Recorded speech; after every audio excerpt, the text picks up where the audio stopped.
ഓയ് guys, welcome back to your YouTube channel Neeth vlogs. It's me Neethu Praveen. അപ്പം ഞാൻ ഇന്നൊരു ഹെയർ കെയർ വീഡിയോ ആയിട്ടാണ് കേട്ടോ വന്നിരിക്കുന്നത്. കുറച്ച് നാളായില്ലേ ഹെയർ കെയർ റിലേറ്റഡ് ആയിട്ടുള്ള വീഡിയോസൊക്കെ ഞാൻ പോസ്റ്റ് ചെയ്തിട്ട്. അപ്പോൾ ഇതിപ്പോൾ കുറച്ച് ദിവസം മുന്നേ എടുത്തു വെച്ചതാണേ.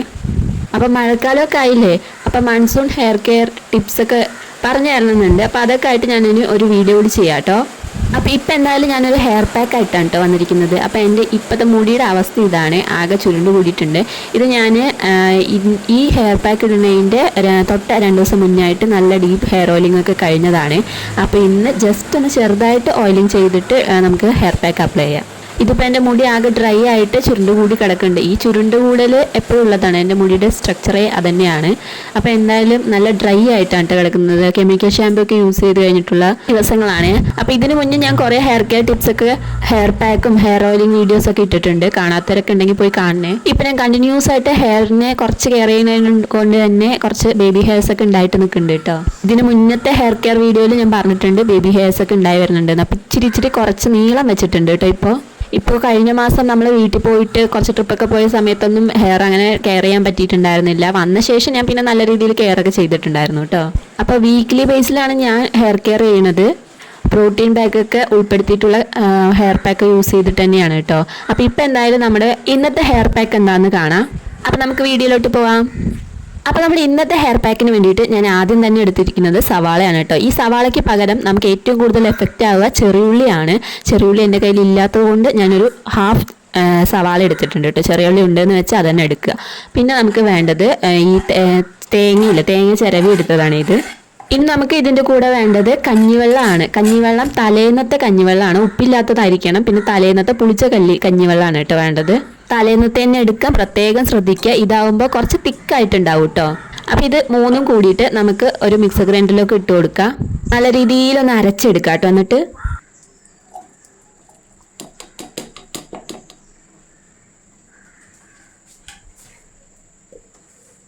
ഇനി നമുക്ക് ഇതിനെ ഒന്ന് അരിച്ചുകൂടി എടുക്കണം. ഇല്ലെങ്കിൽ നമ്മൾ ഇതങ്ങനെ തലയിലോട്ട് തേക്കുകയാണെന്ന് വെച്ചാൽ തലയിൽ അങ്ങനെ കെട്ടി കിടക്കാൻ ചാൻസ് ഉണ്ട്. അതിപ്പോൾ എന്ത് പാക്കാണെങ്കിലും നമ്മളിങ്ങനെ അരിച്ച് യൂസ് ചെയ്യുന്നതാണ് ഒന്നുകൂടി നമ്മുടെ ഹെയറിന് സേഫ് കേട്ടോ. കാരണം മറ്റേതാണെന്ന് വെച്ചാൽ ഹെയർ ഡാമേജ് ഉണ്ടാകാൻ ഒത്തിരി കാര്യങ്ങളുണ്ടാവും കേട്ടോ അങ്ങനെ അരിക്കാതെ എടുത്ത് യൂസ് ചെയ്യുമ്പോഴത്തേക്ക്. അപ്പം ഞാനിപ്പോൾ ഇതിനെ ഒരു തുണിയിലോട്ട് മാറ്റിയിട്ട് അരിച്ചെടുക്കുന്നുണ്ട്. ഇതിലിപ്പോൾ നമ്മൾ ചേർത്ത കഞ്ഞിവെള്ളത്തിൻ്റെ വെള്ളവും പിന്നെ തേങ്ങയിൽ നിന്നുണ്ടായിരുന്ന വെള്ളവും മാത്രമാണ് കേട്ടോ ഉള്ളത്. ഇതിൽ ഞാൻ എക്സ്ട്രാ വെള്ളമൊന്നും ചേർത്തിട്ടില്ല. എക്സ്ട്രാ വെള്ളം ചേർക്കരുത്. അത്രയും കൂടി വെള്ളം വരുമ്പോഴത്തേക്ക് ഇത് നമ്മൾ പാക്ക് ഉദ്ദേശിച്ച ആ ഒരു കൺസിസ്റ്റൻസി കിട്ടത്തില്ല, വെള്ളം പോലെ ആയി പോകും കേട്ടോ. പിന്നെ നമ്മൾ തലയിലോട്ട് ഇടുമ്പോഴത്തേക്ക് അതിങ്ങനെ ഒലിച്ചിറങ്ങിക്കൊണ്ടേയിരിക്കും. അപ്പോൾ അതിനെക്കാട്ടി നല്ലത് വെള്ളം ചേർക്കാതെ ആ ഒരു കഞ്ഞിവെള്ളത്തിലും തേങ്ങാപ്പീരിയിൽ നിന്ന് വരുന്ന ആ വെള്ളത്തിലും കൂടിയിട്ട് ഉണ്ടാക്കിയെടുക്കുന്നതാണ് കേട്ടോ. പിന്നെ നമുക്ക് വേണ്ട മറ്റൊരു സാധനം അലോവേരയാണ്. അലോവേര നമുക്ക് കടയിൽ നിന്ന് മേടിക്കാൻ വേണമെങ്കിൽ യൂസ് ചെയ്യാം. അതിപ്പോൾ എൻ്റെ കയ്യിൽ ഒറിജിനൽ സാധനം ഉള്ളത് കൊണ്ട് ഞാനിപ്പോൾ അതാണ് കേട്ടോ യൂസ് ചെയ്യുന്നത്. അപ്പം ഞാൻ അലോവേര യൂസ് ചെയ്യുമ്പോൾ എപ്പോഴും പറയുന്നതാണ് അതിൻ്റെ ആ മുറിച്ച് കഴിഞ്ഞിട്ട് വരുന്ന ആ മഞ്ഞക്കറ, ആ സാധനം കളഞ്ഞിട്ടേ യൂസ് ചെയ്യാൻ പാടുള്ളൂ എന്ന്. അപ്പോൾ അത് മുറിച്ച് കുറച്ച് നേരം ഒന്ന് വെള്ളത്തിലിട്ട് വെക്കുകയോ ഇല്ലെങ്കിൽ ഒന്ന് കുത്തിച്ചേരി വെക്കുകയോ ചെയ്തു എന്ന് വെച്ചാൽ അതിന് മഞ്ഞക്കറ പോയി കിട്ടും. അത് കളയാതെ എടുത്ത് തേച്ചു എന്ന് വെച്ചാൽ നമ്മുടെ തലയിലായാലും ഫേസിലായാലും ചൊറിച്ചിലുണ്ടാകാൻ ചാൻസ് ഉണ്ട് കേട്ടോ. എനിക്കാണെങ്കിൽ ഇതിൻ്റെ ജെല്ലെടുക്കലാണ് ഏറ്റവും വലിയ ടാസ്ക്. അപ്പോൾ എന്തായാലും കുറച്ച് പണിയെടുത്തിട്ടാണെങ്കിലും അതിൻ്റെ ജെല്ലൊക്കെ എടുത്തിട്ട് വെച്ചിട്ടുണ്ട്. ഇനിയിപ്പോൾ നമുക്ക് അതുകൂടി നമ്മുടെ ആ മറ്റേ പാക്കിലോട്ട് ചേർത്ത് കൊടുക്കാം. എന്നിട്ട് സ്പൂണ് വെച്ചിട്ട് നല്ല രീതിയിൽ അങ്ങോട്ട് മിക്സ് ചെയ്ത് കൊടുക്കുക കേട്ടോ. നമ്മൾ ഈ എഗ്ഗൊക്കെ ഇങ്ങനെ ഓംലേറ്റ് ഉണ്ടാക്കാൻ വേണ്ടിയിട്ട് അടിച്ചെടുക്കില്ല, ആ രൂപത്തിൽ വേണം.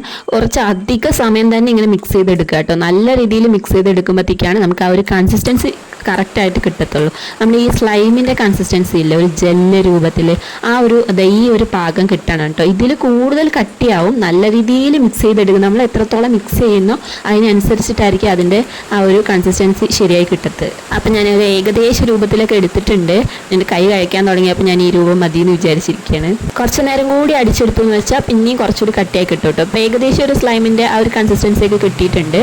കൂടുതലായിട്ട് കറ്റാർവാഴ എടുക്കാൻ ശ്രമിക്കുക കേട്ടോ. കറ്റാർവാഴയിൽ ഇപ്പം ഞാൻ എടുത്ത കറ്റാർവാഴയിൽ ചെറിയ കട്ടകളൊക്കെ ഉണ്ട്. അതൊന്നും കാര്യമില്ല, അതൊക്കെ നമ്മൾ ഹെയറിലോട്ട് അപ്ലൈ ചെയ്യുമ്പോഴത്തേക്ക് കട്ടകളൊക്കെ താഴെ പോയി കിട്ടും. പിന്നെ അല്ലെങ്കിൽ കഴുകുമ്പോഴത്തേക്കും പോയി കിട്ടും. അപ്പോൾ നമ്മുടെ ഹെയർ പാക്ക് ഇവിടെ റെഡി ആയിട്ടുണ്ട് കേട്ടോ. ഇനിയിപ്പോൾ നമുക്ക് ഹെയറിലോട്ട് അപ്ലൈ ചെയ്ത് കൊടുക്കുക. അപ്ലൈ ചെയ്ത് കൊടുക്കുന്നതിന് മുന്നായിട്ട് ഞാൻ എപ്പോഴും പറയുന്ന പോലെ തന്നെ നമ്മുടെ ഹെയർ ഒന്ന് ഓയിൽ ചെയ്ത് കൊടുക്കുന്നുണ്ട് കേട്ടോ. ഇപ്പം ഞാൻ നേരത്തെ കാണിച്ചല്ലോ ഭയങ്കര ഡ്രൈ ആയിട്ടാണ് എൻ്റെ ഹെയർ കിടക്കുന്നുണ്ടായിരുന്നത്. അതുകൊണ്ടാണ് ഓയിൽ അപ്ലൈ ചെയ്യുന്നത്. ചെറുതായിട്ട് ജസ്റ്റ് ഒന്ന് അപ്ലൈ ചെയ്ത് കൊടുക്കുന്നേ ഉള്ളൂ. നിങ്ങളുടെ ഹെയർ ഓയിലി ആയിട്ടാണ് കിടക്കുന്നതെന്ന് വെച്ചാൽ അതിൻ്റെ ആവശ്യമില്ല കേട്ടോ. ഇപ്പം നമ്മൾ ഈ ഹെയർ പാക്കിൽ നമ്മുടെ ഹെയറിനെ ഡ്രൈ ആക്കുന്ന രൂപത്തിലുള്ള ഒരു സാധനം യൂസ് ചെയ്യുന്നില്ല. ഫുള്ള് നമ്മുടെ ഹെയറിനെ ഒന്ന് കണ്ടീഷൻ ചെയ്യാൻ വേണ്ടിയിട്ടുള്ള സാധനങ്ങൾ തന്നെയാണ്. അലോവേര ആയാലും തേങ്ങാപ്പീരിയൊക്കെ ആയാലും നല്ല രീതിക്ക് ഹെയർ ഒന്ന് കണ്ടീഷനിങ് ആവണ ആ ഒരു ടൈപ്പിലുള്ള സാധനങ്ങൾ തന്നെയാണ് കേട്ടോ. അപ്പോൾ ഞാൻ ഹെയർ ഓയിലും കഴിഞ്ഞിട്ടുണ്ട്. അപ്പോൾ ഇനി നമുക്ക് നമ്മുടെ ഹെയർ മാസ്ക് അപ്ലൈ ചെയ്ത് കൊടുക്കാം. ഇപ്പം ഞാനിപ്പോൾ ഈ കാണിക്കുന്ന ആ ഒരു രൂപം കാണുമ്പോൾ തന്നെ അറിയാം അതിൻ്റെ ഒരു കൺസിസ്റ്റൻസി. ഈ ഒരു രൂപത്തിൽ തന്നെ വേണം കേട്ടോ നമുക്ക് ഇത് എടുക്കാനായിട്ട്. ഇല്ലയെന്ന് വെച്ചാൽ നമ്മുടെ തലയിലോട്ട് നമ്മൾ ഹെയറിൻ്റെ ഉള്ളിലോട്ട് അപ്ലൈ ചെയ്യും തോറും അത് വെള്ളമായിട്ട് ഇങ്ങനെ ഒലിച്ചിറങ്ങാൻ തുടങ്ങും. അതായത് ഇങ്ങനത്തെ ഒരു പാകമാണെന്ന് വെച്ചാൽ ഇതങ്ങനെ തലയിൽ സെറ്റായി കിടന്നോളൂ. അപ്പോൾ ഇങ്ങനെ ഒരു പാകത്തിൽ വേണം എടുക്കാനായിട്ട് കേട്ടോ. അപ്പോൾ നമുക്കിനി നമ്മുടെ ഹെയറിലോട്ട് അപ്ലൈ ചെയ്ത് കൊടുക്കാം. ഇത് നമുക്ക് ഏറ്റവും കൂടുതൽ നമ്മുടെ ഹെയറിൻ്റെ സ്കാൽപ്പിൽ വേണം കേട്ടോ അപ്ലൈ ചെയ്ത് കൊടുക്കാനായിട്ട്. പിന്നെ ബാക്കി ഉണ്ടെങ്കിൽ നമുക്ക് ഹെയറിൻ്റെ ബാക്കിയുള്ള ഭാഗത്തേക്ക് ലെങ്ത്തിലേക്കൊക്കെ അപ്ലൈ ചെയ്ത് കൊടുക്കുക. ഏറ്റവും കൂടുതൽ റൂട്ടിലാണ് നമ്മളിത് അപ്ലൈ ചെയ്ത് കൊടുക്കേണ്ടത്. അപ്പോൾ ഞാൻ ഏറ്റവും കൂടുതൽ കോൺസെൻട്രേറ്റ് ചെയ്യുന്നത് ഹെയറിൻ്റെ റൂട്ടിൽ തന്നെയാണ്. ഇതിൽ നമ്മൾ ചെറിയുള്ളിയാണ് കൂടുതൽ യൂസ് ചെയ്യേണ്ടത് ഞാൻ പറഞ്ഞല്ലോ. അപ്പോൾ നമ്മൾ സവാള ആയാലും കുഴപ്പമില്ല, ഞാനിപ്പോൾ സവാള തന്നെയാണ് എടുത്തിരിക്കുന്നത്. ഇത് നമ്മുടെ ഹെയറിൽ ചൊറിച്ചിലുണ്ടെന്ന് വെച്ചാൽ ഈ സ്കാൽപ്പിലൊക്കെ ചൊറിച്ചിലുണ്ടെന്ന് വെച്ചാൽ ഏറ്റവും കൂടുതൽ നല്ലൊരു സാധനമാണ് കേട്ടോ ഈ സവാള അല്ലെങ്കിൽ ചെറിയുള്ളി എന്ന് പറയുന്ന സാധനം. അത് നമുക്ക് വീക്ക്ലി ട്വൈസ് ആയിട്ട്, അതായത് 2 വട്ടമൊക്കെ യൂസ് ചെയ്യാൻ പറ്റും. അല്ലെങ്കിൽ മന്ത്ലി ആയാലും കുഴപ്പമില്ല, ഒരു മന്ത്ലി ഒരു 2 വട്ടമാണെങ്കിലും കുഴപ്പമില്ല. പക്ഷേ ഏറ്റവും കൂടുതൽ നമ്മുടെ ഈ 7 days ഇല്ലേ വീക്ക്ലിയിൽ നമ്മൾ 2-3 വട്ടം ഹെയർ പാക്ക് എന്തായാലും അപ്ലൈ ചെയ്യില്ല. അതിലൊരു 2 ദിവസം അപ്ലൈ ചെയ്യാൻ പറ്റുക ഏറ്റവും ഗുണം ചെയ്യുന്നതാണ് സവാളൻ്റെ ഹെയർ പാക്ക്. ഡാൻഡ്രഫ് ഉള്ള ആൾക്കാർക്ക് ഏറ്റവും നല്ല സാധനമാണ് കേട്ടോ ഇത്. പിന്നെ ഹെയർ ഫോൾ ഉള്ള ആൾക്കാർക്ക് ഇത് യൂസ് ചെയ്യുന്നതിൽ കൂടെ ഹെയർ ഫോൾ നല്ല രീതിയിൽ കൺട്രോൾ ആവും കേട്ടോ. ഒറ്റ യൂസിൽ വിസിബിൾ ആയിട്ടുള്ള റിസൾട്ട് ഉണ്ടാവുന്നൊന്നും ഞാൻ പറയുന്നില്ല. ഈ പാക്ക് തന്നെ നമ്മളൊരു 2-3 വട്ടമൊക്കെ യൂസ് ചെയ്ത് കഴിഞ്ഞു എന്ന് വെച്ചാൽ നല്ല രീതിയിൽ മാറ്റം ഉണ്ടാവും. അതന്നെ കണ്ടിന്യൂസ് യൂസ് ചെയ്യുകയാണെന്ന് വെച്ചാൽ നമുക്ക് പെട്ടെന്ന് അറിയാൻ പറ്റും കേട്ടോ. ഹെയർ ഇങ്ങനെ വളർന്നു വരുന്നത് പിന്നെ ഹെയർ ഫോൾ കൺട്രോൾ ആവുന്നതൊക്കെ പെട്ടെന്ന് അറിയാൻ പറ്റും. അത്രയ്ക്ക് കിടിലൻ ഒരു പാക്ക് തന്നെയാണ് കേട്ടോ. ഇതിപ്പോൾ ഞാൻ യൂസ് ചെയ്യുമ്പോഴത്തേക്ക് നമ്മുടെ ആലോവേരൻ്റെ ചെറിയ ചെറിയ കട്ടകളുണ്ട്. അതിപ്പോൾ നമുക്ക് നല്ല രീതിയിൽ വെള്ളം കുത്തി ഒഴിച്ച് ഇങ്ങനെ കഴുകുമ്പോഴത്തേക്ക് അത് പോയി കിട്ടും കേട്ടോ. ഒരു 15 to 20 മിനിറ്റ് വരെ വെച്ചിട്ട് നമുക്ക് വാഷ് ചെയ്ത് കളയാവുന്നതാണ്. പിന്നെ ഈ തലനീരിറക്കമുള്ള ആൾക്കാർ അധിക സമയം വെക്കരുത്, തണുപ്പാണ്, സവാള തണുപ്പാണ്, അറിയാൻ പറ്റുമായിരിക്കും. പിന്നെ അലോവേര ജെല്ലും തണുപ്പ് തന്നെയാണ്.